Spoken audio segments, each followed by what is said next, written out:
Live long and prosper.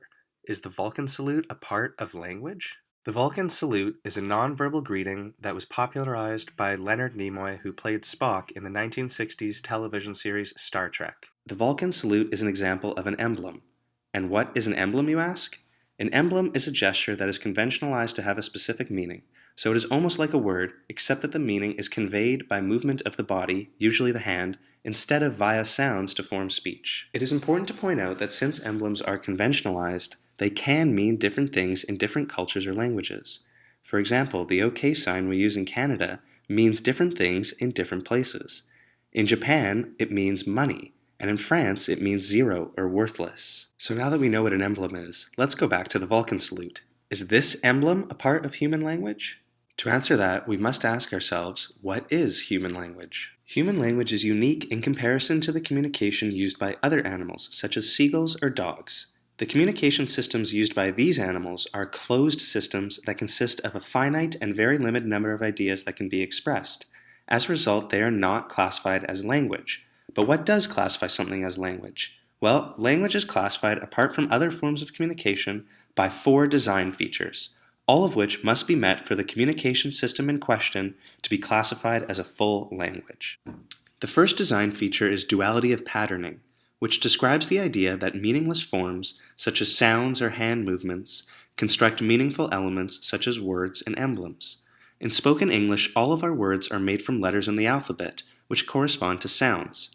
These sounds have no meaning themselves, but we use them to make up every word in our language. And these words do have meaning. The second design feature is arbitrariness, which describes the idea that the relationship between sound or hand position is arbitrary. For example, there is nothing about the word bank that associates it with a financial institution.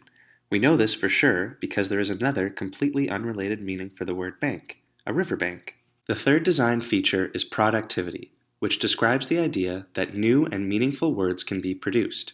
For example, by abbreviating the words "you only live once," we form the new word YOLO. The fourth design feature is displacement, which describes the idea that we can discuss things that are not in our immediate time or space, such as the past and future or even another location. It is important to point out that language is not limited by vocal capabilities. Full language can occur without the use of any sounds at all, like in sign language. Sign language has all the design features of spoken language, whereas animal communication does not. Does the Vulcan salute have all the design features of language? Let's look at duality of patterning first. The Vulcan salute does exhibit duality of patterning because just like how sounds have no inherent meaning, the movement of hands or fingers has no intrinsic meaning as well. What about arbitrariness? The Vulcan salute exhibits some arbitrariness. In one way, it is arbitrary because there is nothing connecting the physical appearance of the emblem to the phrase, "live long and prosper." However, the origin of the emblem suggests that it is not completely arbitrary. It originates from the letter Shin, which is a special letter in Hebrew because it is the first letter in the word Shaddai, which means Almighty God, and Shalom, which means peace. As a result, this hand gesture is used in Jewish religious ceremonies to represent Shin.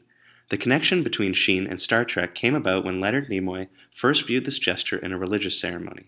Despite its meaningful origin, the connection between Shin and the Vulcan salute has become so detached it can now be considered arbitrary. The Vulcan salute by itself does not exhibit productivity because it only means one thing. However, emblems in general do have the potential to exhibit productivity if they are created to mean different things.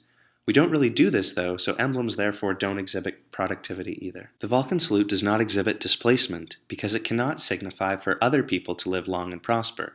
Only the person that it is held to is meant to live long and prosper. Emblems in general, however, do have the ability to exhibit displacement. If, for instance, this gesture was created to mean yesterday, or this gesture was created to mean tomorrow. However, if you continue in this way, you're just creating sign language. So, does the Vulcan salute have all the design features of language? Duality of patterning, yes. Arbitrariness, sort of. Productivity, no. And displacement, no. So in conclusion, we see that emblems such as the Vulcan salute exist on a continuum between other hand movements and full-blown sign language, which does exhibit all the design features of language. Emblems such as the Vulcan salute only seem to exhibit a subset of those design features, so they aren't language, but they're close. Thank you for listening to our presentation, and Live long and prosper.